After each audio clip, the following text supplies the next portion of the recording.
Ще помоля колегата Теодор да покаже как се свири със свирката, как се държи. Значи основно захвата на свирката. Трябва да се хване под пръстена, захвата на свирката. Това е. Второто нещо, което е много важно, устните много плътно да убиват самия пръстен на свирката. Там от страната, от която се свири, за да не излиза въздуха отстрани. И вече се започва първоначално с клака.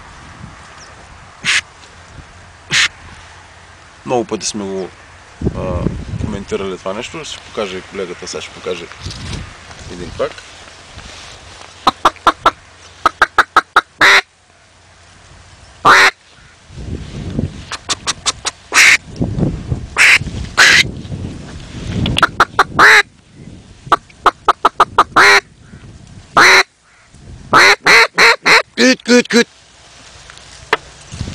Питам, кой звук е основният, с кой трябва да се започне?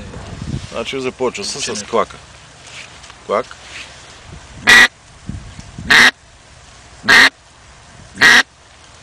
За да може да се свикне първоначално с този звук, да бъде изчистен в последствие.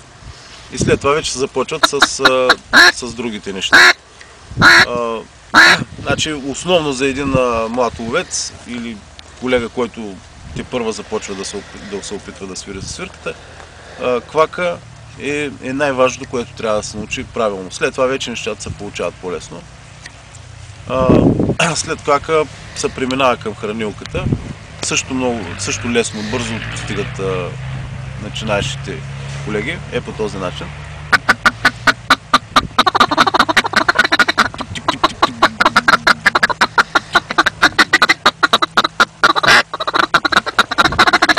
Това са основни неща, които трябва да се започне с тях.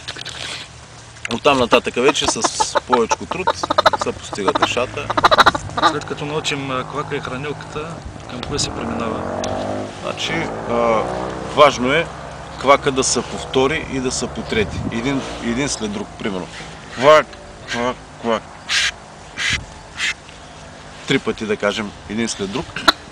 Когато това се постигне, трябва вече първия квак да му се вдигне гамата нагоре, за да може да се получи повикването на патицата.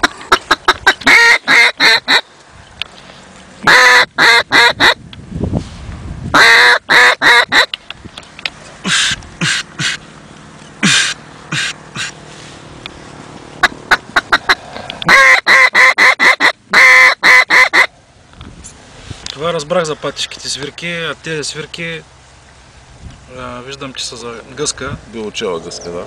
Белочела гъска. Ще може ли да обясниш и за тях основните неща? Основно пак е важен захвата на свирката. Значи, по този начин се образува една камбанка, която въздуха получава когато ми премине през тръбичката, получава една компресия, върши се обратно и пластинката прави един клик вътре, който наподобява звука на гъската. Значи, основно е захвата. Сега колегата ще ви покаже.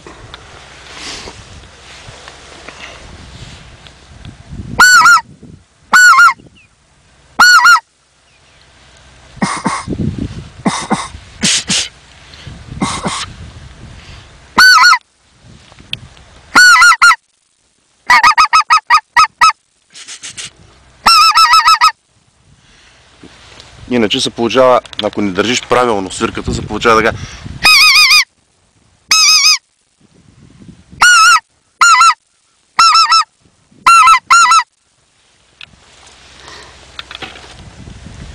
Начинаещите малко по-лесничко се научава да свират с тях, отколкото с патишките, но за всяко нещо си иска труд.